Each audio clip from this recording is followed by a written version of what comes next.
A Lover's Litanies, 4th Litany, Gratia Plena, by Mackay. Oh, smile on me, thou syren of my soul, that I may curb my thoughts to some control and not offend thee, as in truth I do, morning, and noon and night, when I pursue my vagrant fancies, unallowed of thee, but fraught with such consolement unto me as may be felt in homeward-sailing ships when wind and wave contend upon the sea. Dower me with patience and imbue me still with some reminder, when the night is chill, of thy dear presence, as, in winter-time, the maiden moon, that tenderly doth climb the lofty heavens, hath yet a beam to spare for doleful wretches in their dungeon-lair. Thus endow me in my chamber dim with some reminder of thy face so fair. Quit thou thy body while thou sleepest well and visit mine at midnight, by the spell that knows not shame. For in the house of sleep all things are pure, and in the silence deep all wait for thee, and thou, contrition wise, wilt seek my couch and this that on it lies, this frame of mine that lives for thee alone as palmers live for peace that never dies.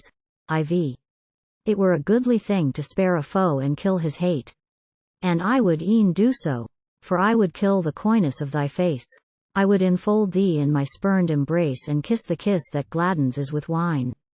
Yea, I would wrestle with those arms of thine, and, like a victor, I would vanquish thee, and, tyrant-like, I'd teach thee to be mine.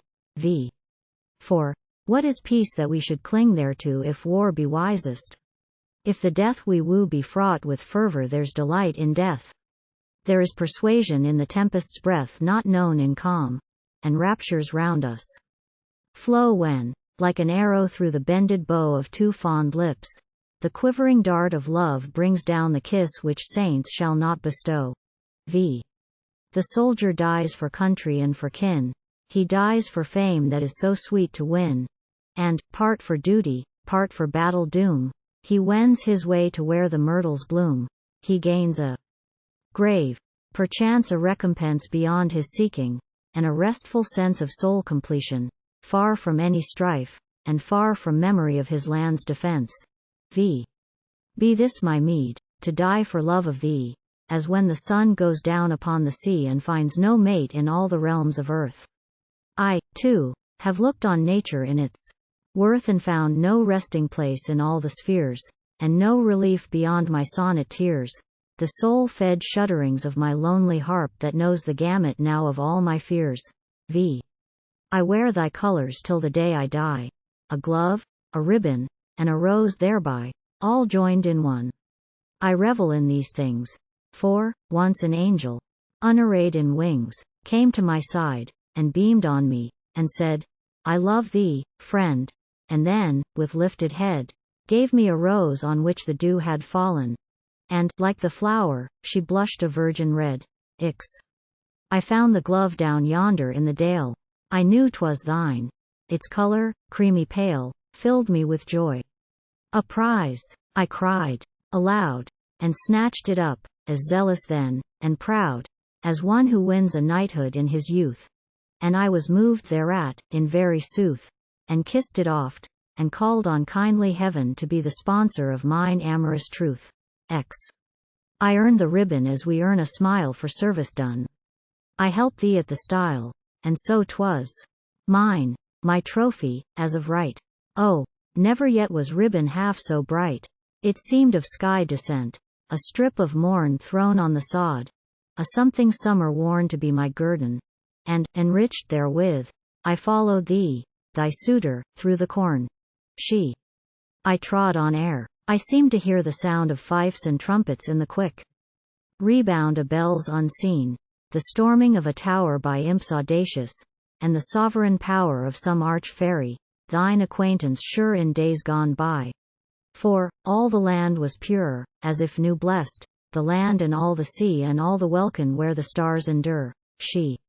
We journeyed on through fields that were aglow with cowslip buds and daisies white as snow, and, hand in hand, we stood beside a shrine at which a bard whom lovers deemed divine laid down his life, and, as we gazed at this, there seemed to issue from the wood's abyss a sound of trills, as if, in its wild way, a nightingale were pondering on a kiss.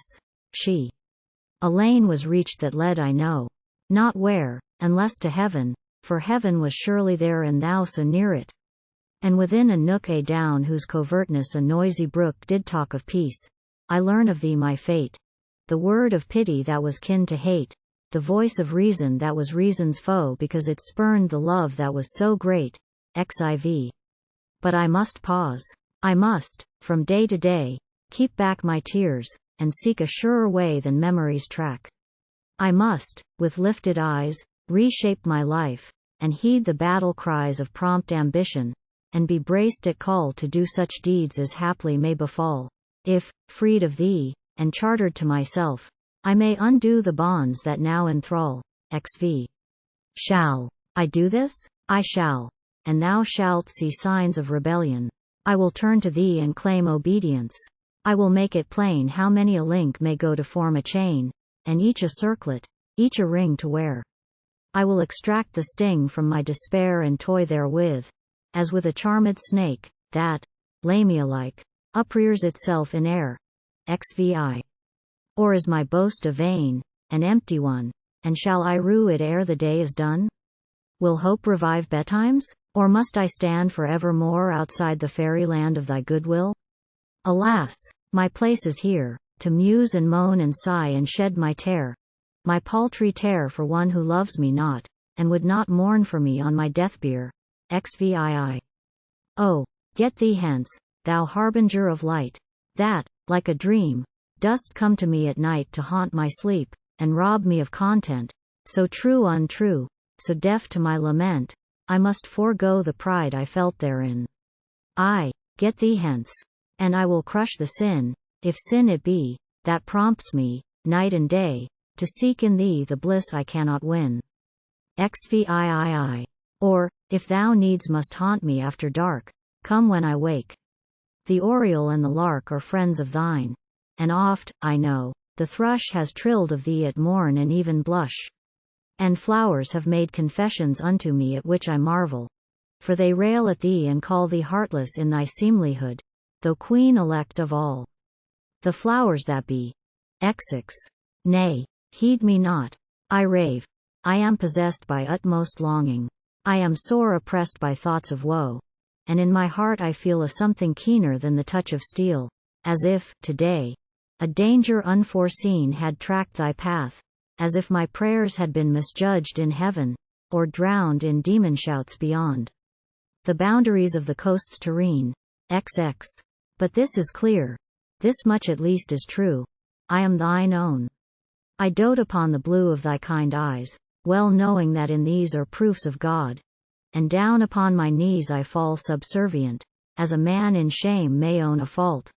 Albeit, as with a flame, I burn all day, abashed and unforgiven, and all unfit to touch the hand I claim.